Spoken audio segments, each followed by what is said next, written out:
E aí, pessoal, tudo bem com vocês? Bom, gente, então, continuando o nosso projeto, temos aqui hoje a continuação também das nossas aulas de redação. Já tratei sobre as duas principais e grandes estruturas da redação, que é a introdução e o desenvolvimento. E agora vamos falar da última grande estrutura, que não menos importante, é a nossa conclusão, que tem uma competência no Enem das 5 específica para ela, que é a competência 5, a proposta de intervenção para a resolução da problemática apresentada. Então, gente, o que é a conclusão? O nome conclusão, né? Ela vai vir de concluir, o termo concluir, o fechamento de ideias, certo? Todo texto dissertativo, ele vai ter uma conclusão, porque as estruturas são as mesmas: introdução, desenvolvimento e conclusão. Uma dissertação argumentativa e um artigo de opinião têm as mesmas estruturas. O que diferencia uma dissertação argumentativa de um artigo de opinião justamente é a conclusão. Por quê? Porque no artigo de opinião eu não preciso de uma proposta de intervenção. Na dissertação argumentativa, que é o texto do Enem, eu preciso de uma proposta de intervenção. Que é o quê? Maneiras, caminhos para eu solucionar o problema que foi apresentado para mim. Ok?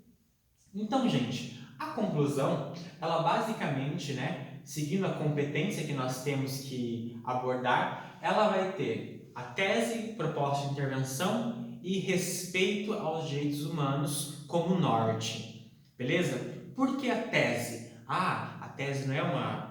Lá na introdução, isso fala mesmo? Não, gente.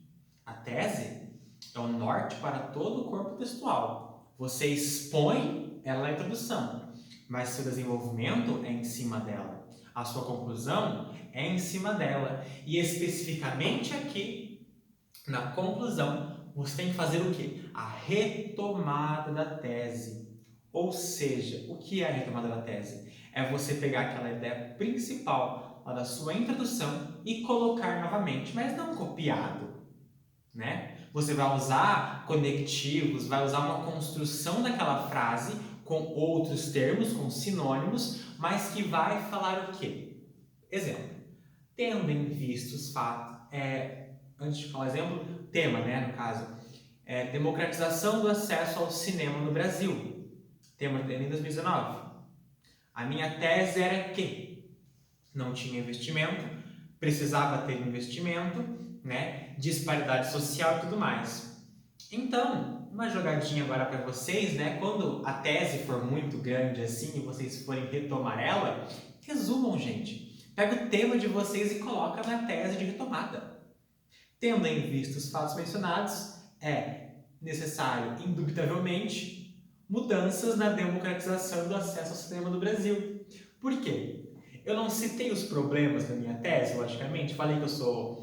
No caso, joguei a minha a favor ou não a favor. A retomada foi que, por ser a favor ou não a favor, tem que ter medidas de mudança ali para resolver o que eu estava falando, que são os problemas. Então, é simples demais. Tá? A conclusão, para mim, é praticamente automática. Tá? Tese, intervenção 1, intervenção 2, retomada das citações, tchau, tchau, obrigado. É só isso. Beleza? É muito simples. A conclusão, assim, acho que das partes textuais é a mais fácil, porque ela é automática.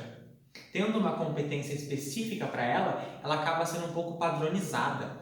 Então, você não precisa fazer uma uau, uma conclusão uau. Não. Fizer a introdução base padrão, que foi o que eu fiz no Enem ano passado, você consegue tirar 200 nessa competência. Beleza? Então, retomada da tese, tá? É você repetir a sua ideia principal, mas dando abertura agora à sua proposta de intervenção, que é o quê? São as medidas necessárias para solucionar o problema que estava sendo apresentado.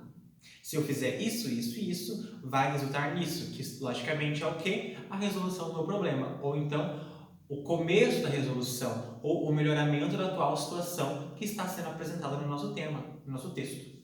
Ok? E direitos humanos. Na competência, fala para você criar uma proposta de intervenção que respeite os direitos humanos.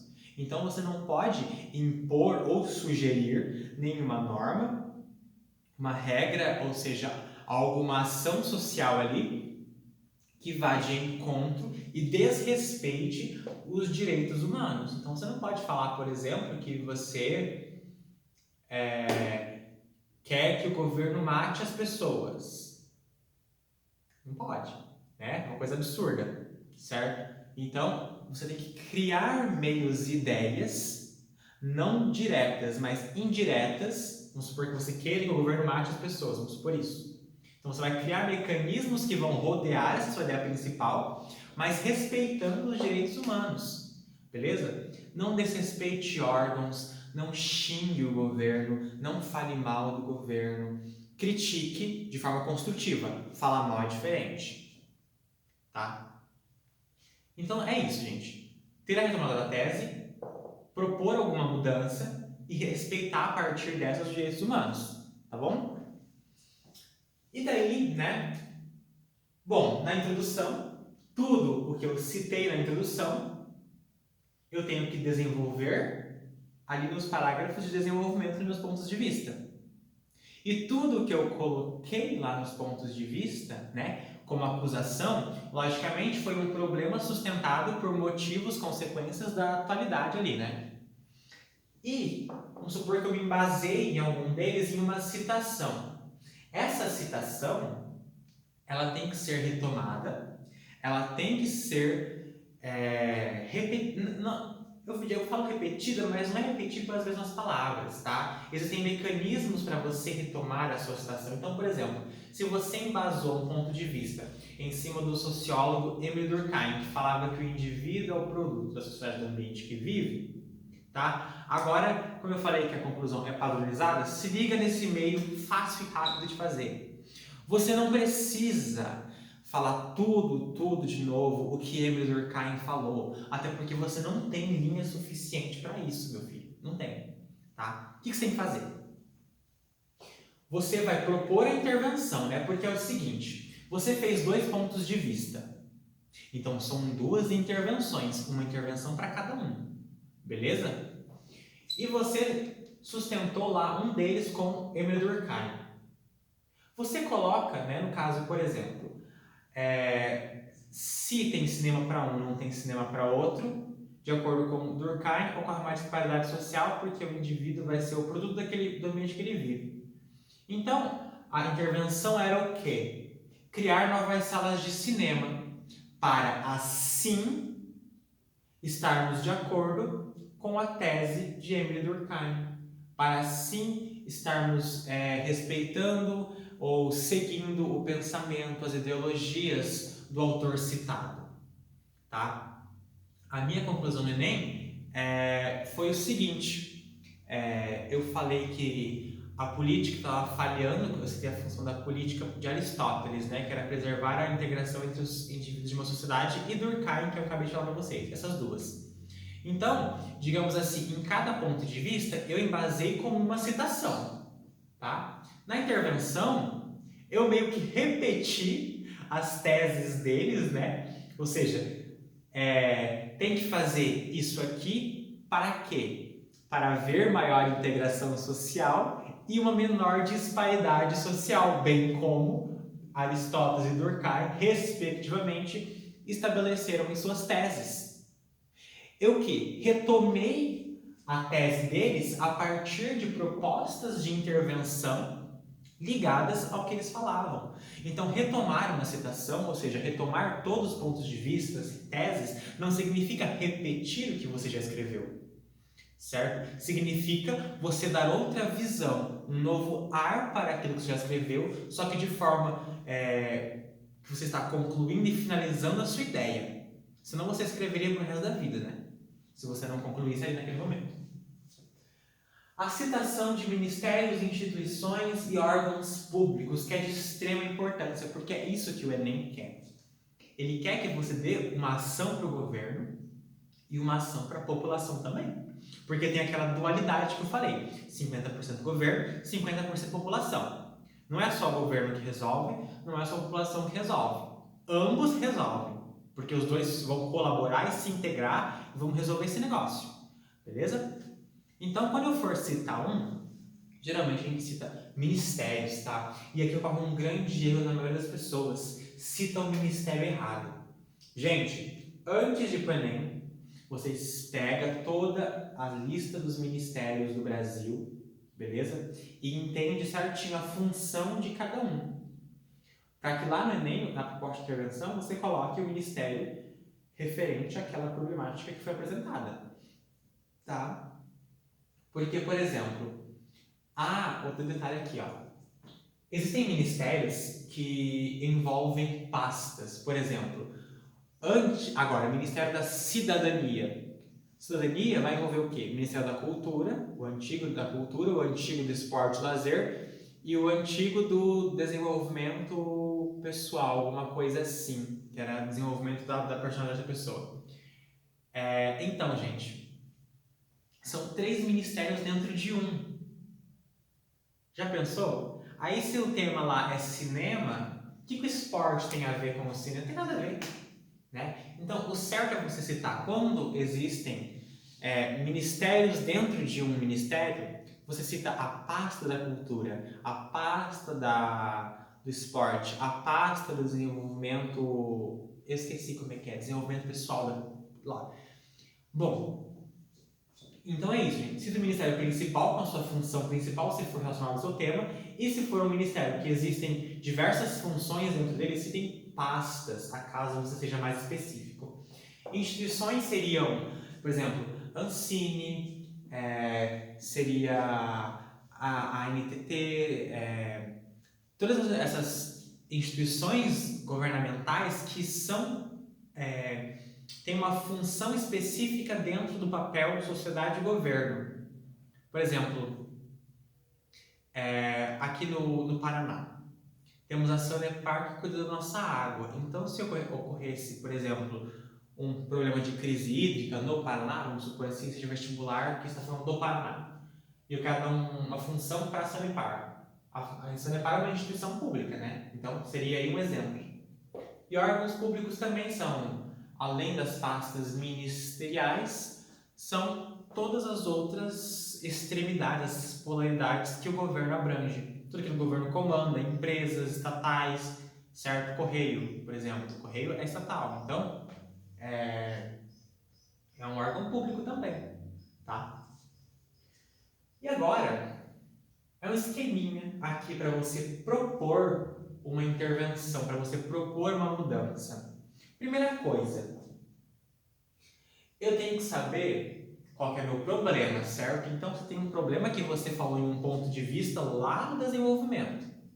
Agora, o que vai acontecer? O quê? O quê? Qual é a sua ideia sobre aquela mudança? Entendeu? Então, por exemplo, o que eu quero melhorar?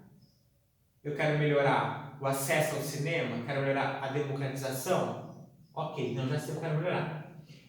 Como eu vou fazer isso? Quais são os meios, quais são os investimentos, as ações governamentais ou coletivas da população que devem ser realizadas para que o meu problema seja resolvido? Depois que eu falei como, eu vou falar para quem, né?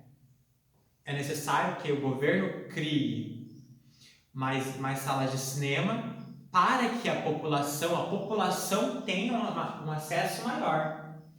Por quê? Porque assim vai haver uma maior integração social e uma menor disparidade social, bem como Durkheim e Aristóteles afirmaram em suas teses, retomando as citações aqui. Conclusão chave, beleza? Tendo em vista os fatos mencionados, é necessário, indubitavelmente, que hajam mudanças na democratização do acesso ao cinema no Brasil. Fiz a minha tese. É dever do Ministério da Cidadania, pasta da Cultura, efetivar a criação de novas salas cinematográficas nos locais que ainda não existe, para assim haver uma maior integração social, menor disparidade social, bem como Aristóteles e Durkheim estabelecem suas teses. Falei aqui uma conclusão para você saltada, nota 200. Beleza? Por quê? É padronizada, não é difícil. Porque eles querem uma coisa, Gente, o corretor do Enem, ele quer uma coisa clara e objetiva. Você não vai ser aqueles escritores literários que faz um monte de jogo de palavras e enche de frufru o texto. Não. Ele quer que você passe uma informação, apresente, defenda essa informação, a sua opinião sobre ela e proponha uma mudança para aquele problema. Apenas isso. Tá? Quanto mais simples o objetivo, melhor você vai ir na sua redação. Tá bom? E aqui uma pequena estrutura, né? Sobre o número de linhas. Quantas linhas eu utilizo na minha conclusão? Então depende do resto. A nossa introdução era de 3 a 6, né? Suponhamos que eu utilizei 6 e 2 pontos de vista. Cada um eu coloco 8 e ainda vai fazer 8 na conclusão. Então é muita linha, muita informação que você pode escrever. Suponhamos que você faça 6. Aqui 6. Aqui 6. Já deu 18. Vai fazer 6 aqui também? Dá o quê? Vai dar 24. Vai sobrar 6 aí. Então você pode fazer 6, 6, 6, 6, acaso você coloque 3 pontos de vista. Vai ficar perfeitinho, padronizado até demais. Tá bom? Então, o número da conclusão vai depender dos outros parágrafos. Tá? Mas sempre respeitem, ó. Não ultrapassem 8 linhas, porque se vocês ultrapassarem 8 linhas, vocês vão colocar informação que vocês não deveriam colocar, vai ficar perdido e vai ficar feio, tá? E antes de finalizar, sobre a citação aqui, ó. Não terminem a conclusão de vocês com uma frase, uma citação de um autor, gente. A conclusão é para você finalizar. E se você inicia uma citação lá, vai ficar perdida, porque tudo que você coloca tem que estar unidinho, na introdução, no desenvolvimento e na conclusão. Se você coloca uma coisa solta lá no final, vai ficar perdido e não foi comentado, então não pode. Tá? Não finalizem com frases e citações. Finalizem com a retomada de uma citação que você já fez. Citação fica para introdução ou desenvolvimento. Conclusão não é lugar de citação. Tá bom? É isso, gente. Espero que tenham gostado. Essa foi a nossa aula sobre a conclusão.